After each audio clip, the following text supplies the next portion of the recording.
hearty welcome to Grandma's Wealth Wisdom with your neighborly hosts, Brandon and Amanda Neely. This is the only podcast that helps you take charge of your cash flow and leverage your assets simply and sustainably, the way Grandma used to. Hey, I'm Brandon, and welcome to Grandma's Wealth Wisdom, where we help you break through to a smart, stable financial future with the tried and true wisdom Grandma used. And hey, I'm Amanda. This is episode 69, which we've titled Kiyosaki. Is his advice leveraging too much? To be honest, I've never read or studied Kiyosaki very much until I was preparing for this episode, but I've heard lots of other people talk about his ideas, especially the cash flow quadrant, and I've played the cash flow game a few times, but that's it.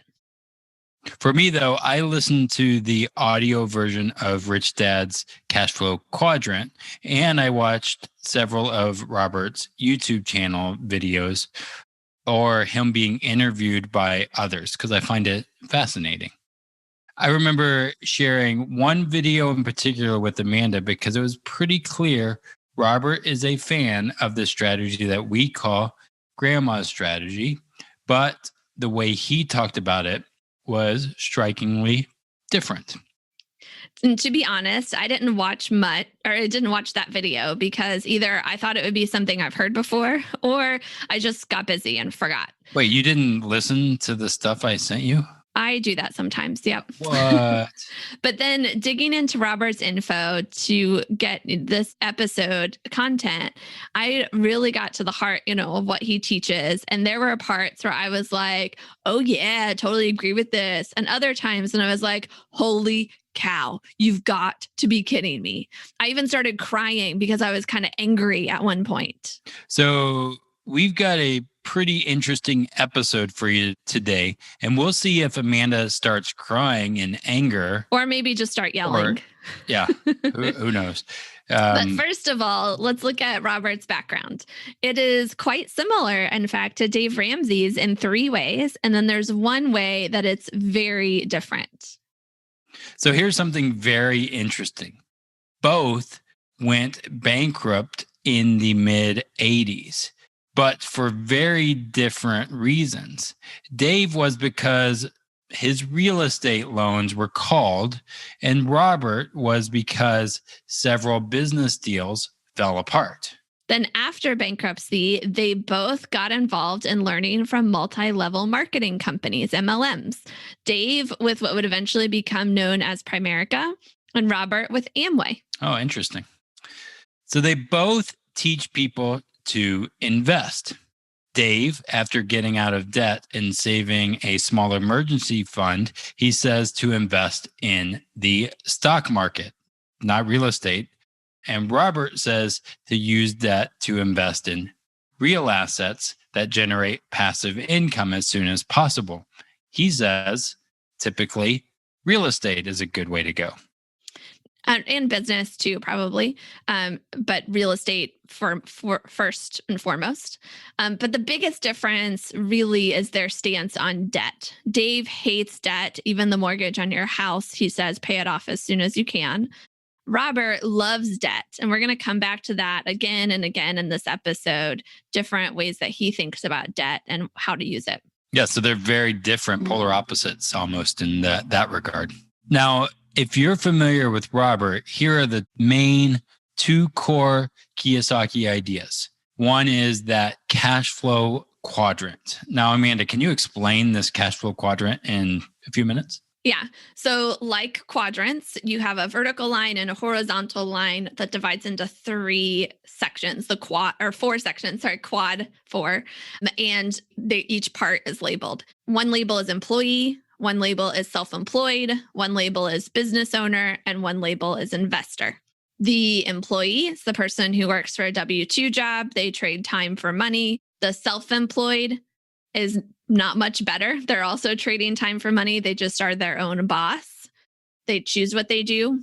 And then the business owner is the person who has employees that makes money off of their time And then the investor is the person who has money to make money. There's no time trading needed. It's just using money to make money.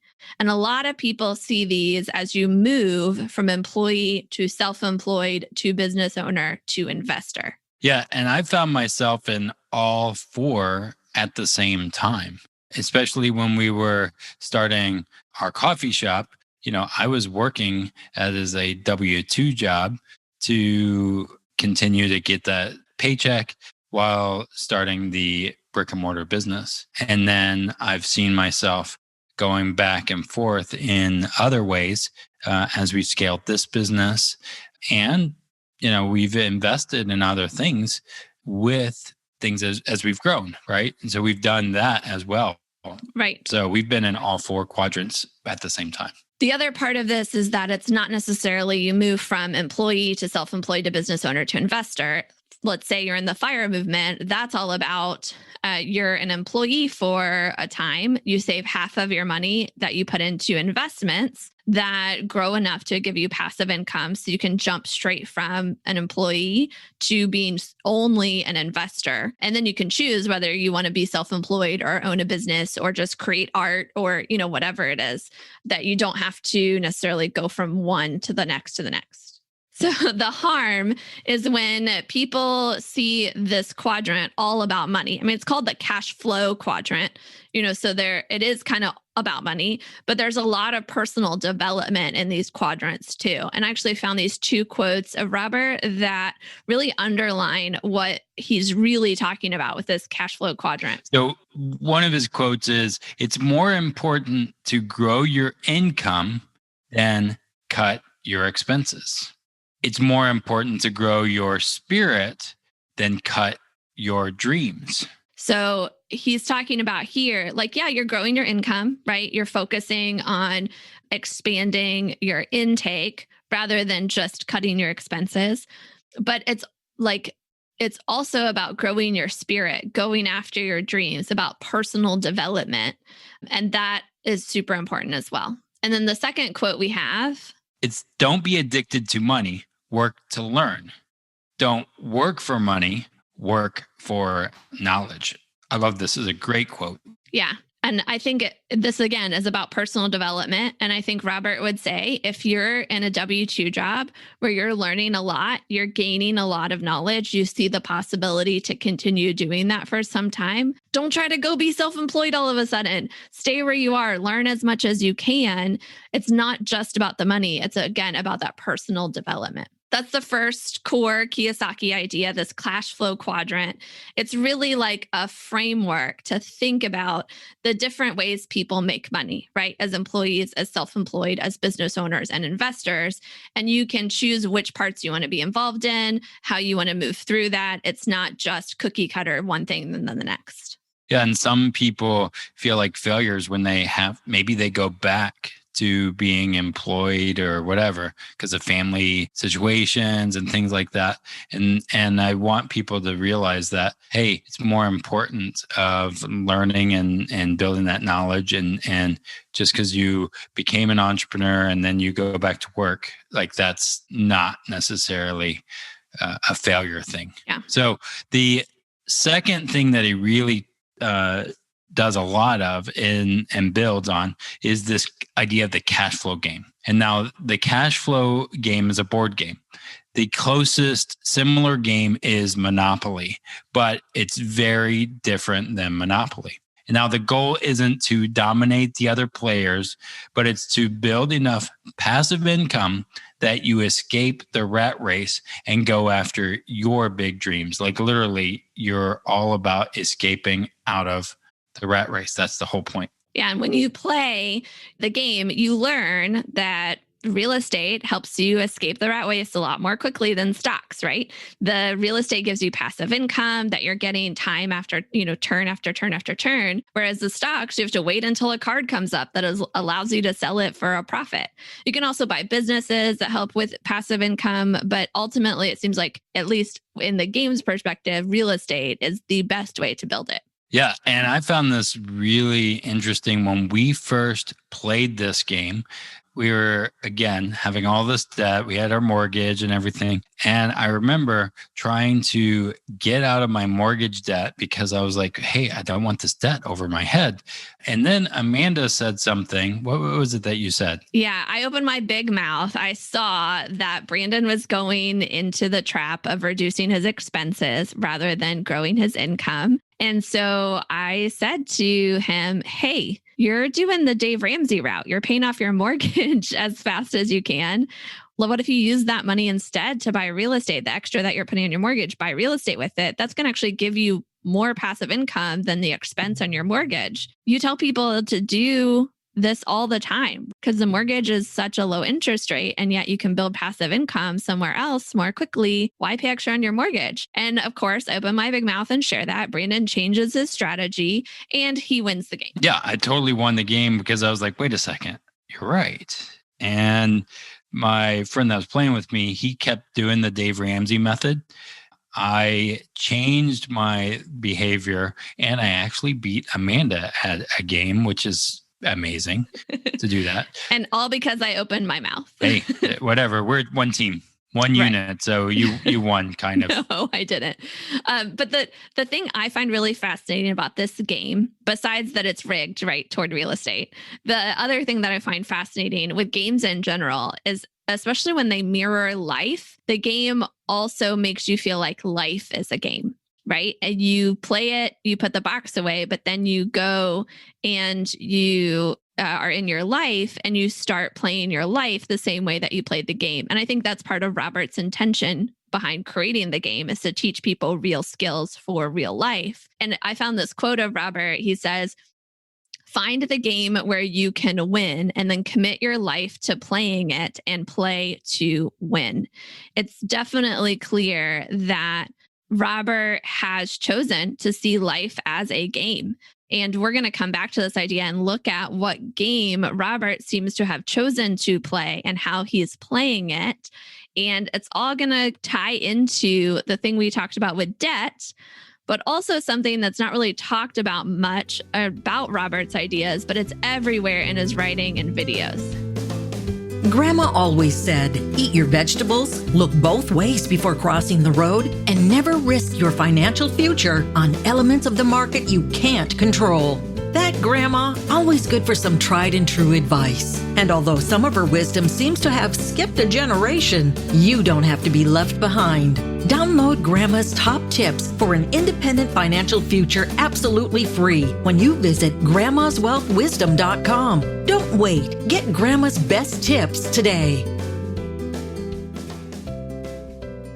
So the most interesting thing about Robert that isn't talked about so much, but is everywhere in his writing and video, is taxes. Now, don't turn off the episode because we said the big taxes word and think that, hey, I already know this, or this is going to be boring. This is really interesting, actually. So keep listening. Now, we want to read to you some quotes from some of this video that we, again, watched most recently, or really recent, on, what was it, in September of 2020, when there was breaking news that Donald Trump pays 0% in taxes. So there were some quotes that he said. Now, if you don't know this about Robert, he co-authored a book with Donald Trump.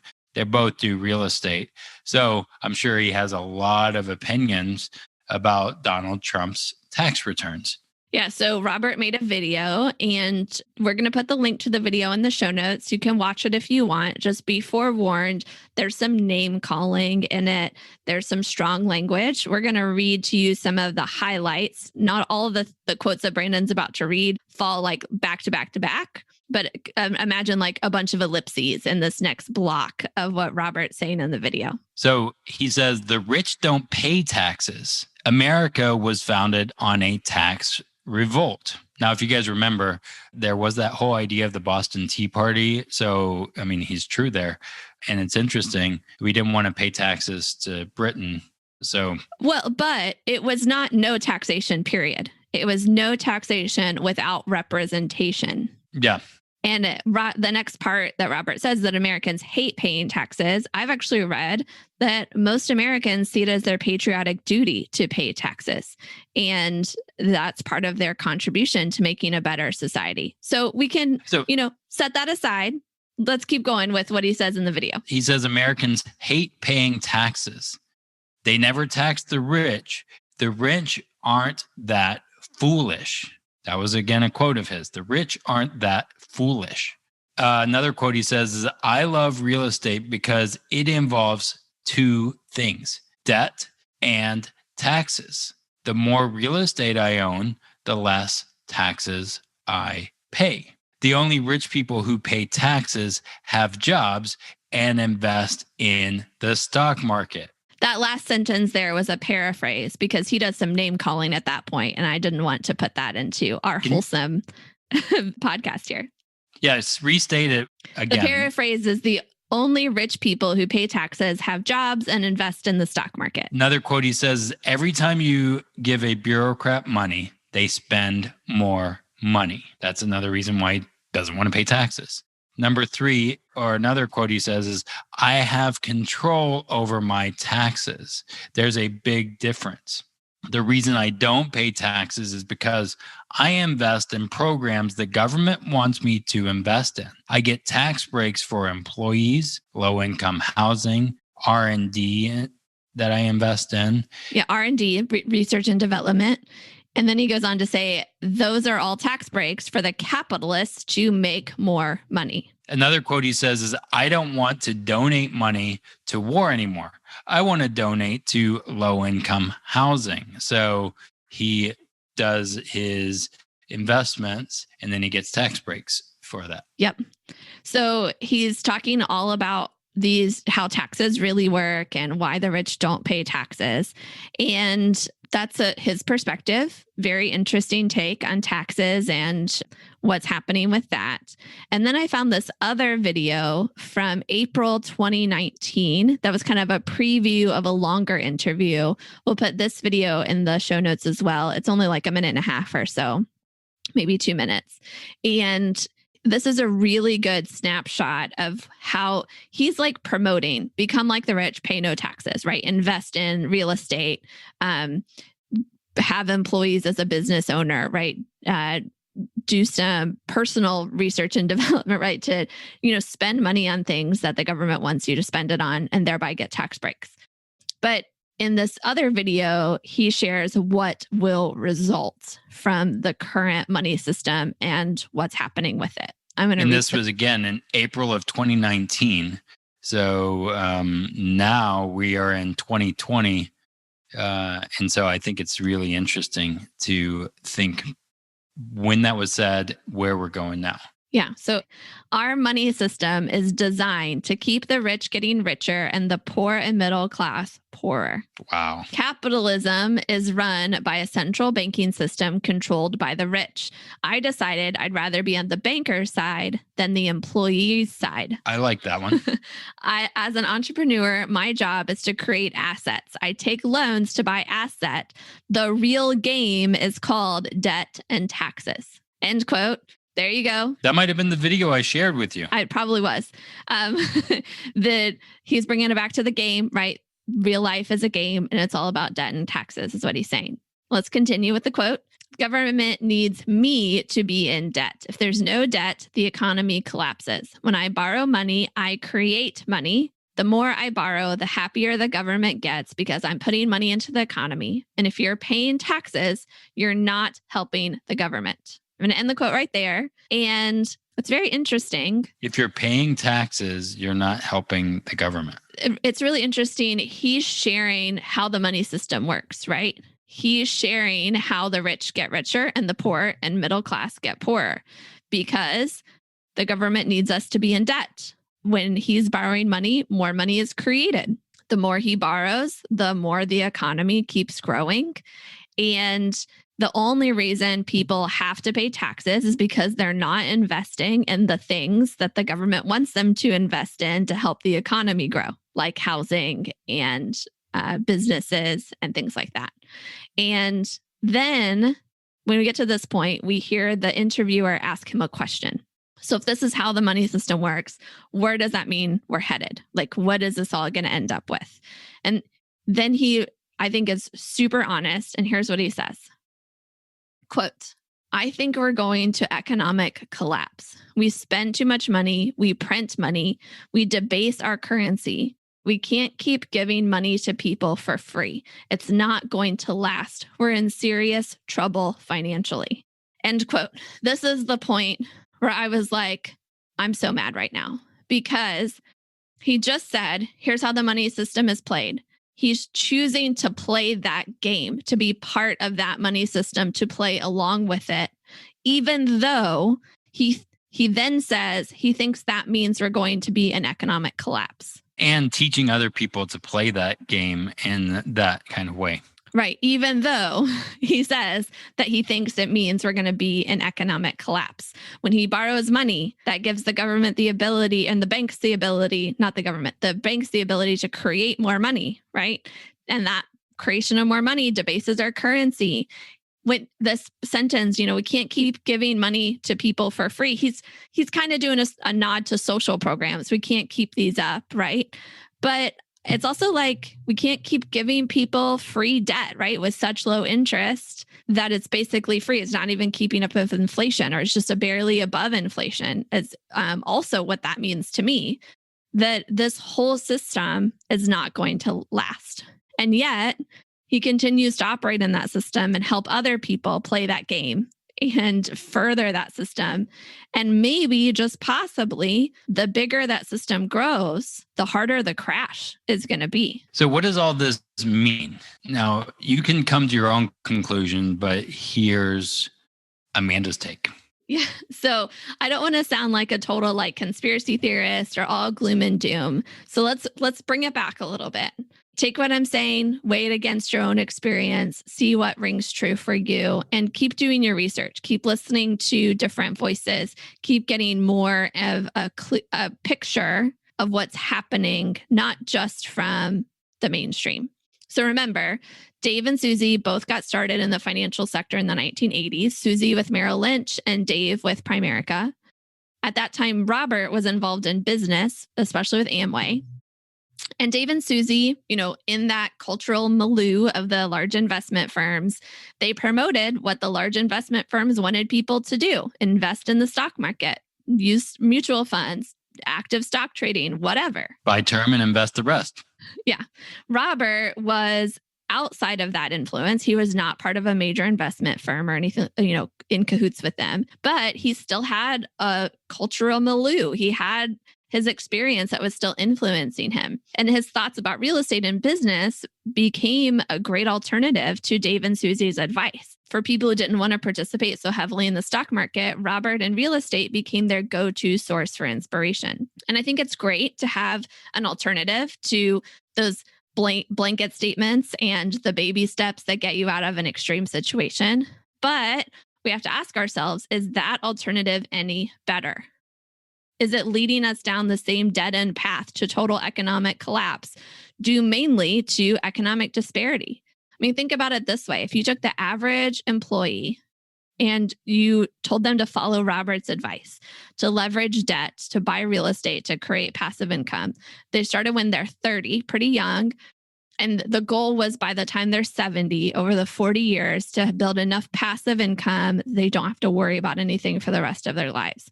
What do you think are the chances that they're successful? How many of them actually do it? How many of them go bankrupt in the process? And how many actually have enough at age 70 to cover all their needs and wants, when they're starting as an employee with very little at the beginning? And this is kind of, where the title of the episode came from, is Robert's advice asking us to leverage too much. Yeah. And for me, I think we want to make sure we are not leveraging too much, maybe a little, but making sure that we are sustainable and creating a sustainable future that our grandkids can be part of, and that it's not all about my wants and my needs now, but building a future for us when we're 70, us when we have kids, us when we have grandkids, that they actually have hope as well. Yeah. So the two major things we want to conclude with is that the game that we're playing has real consequences. There is an economic system, there is a money system, there is a game underfoot in the world, but it has real consequences. And you have to choose which part of that game you want to play and which part of the game you want to change to create a better future, a different future, right? And he also goes on and says that the game is rigged. And he clearly states the rich have a little bit of a upper hand here. So that whole idea of taxes and that. So realizing that maybe there are things that we want to think through. Just like the board game is rigged in favor of real estate, right? The game in real life is also rigged. There are ways that it's in favor of certain things and not in favor of others, like the tax code, right? It's in favor of certain investments and not others. So we want to think strategically and think smart about knowing that and not just assuming that these pundits or people, learn and think about it for ourselves. Yeah. And also remember Dave's ideas, Susie's ideas, Robert's ideas, the whole using the stock market for the primary way to invest, that hasn't been around forever, right? The normal average American didn't start doing that until the late 70s into the early 80s. With real estate, that has been around for a really long time, but only a few people within, a society have participated in building lots of real estate holdings and being successful at that. But there's been time-tested wisdom, time-tested ways of making sure that you are using your money wisely that we can turn to, that we can listen to those products that have been around for centuries and use those that have been the cornerstone of so many Americans. When you look at, our 200 plus year history, that have been the cornerstone of so many Americans' finances. And what makes us to say that that's not good enough for us? That's okay. We're going to conclude there. This episode's gone kind of long. Next time, we're going to get away from critiquing humans to critiquing robots. We're going to talk about robo-advisors.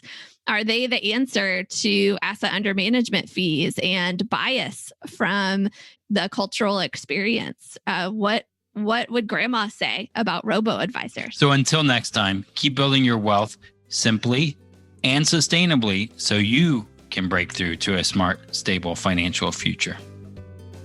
The topics presented in this podcast are for general information only and not for the purpose of providing legal, accounting, or investment advice. On such matters, please consult a professional who knows your specific situation. This is thepodcastfactory.com.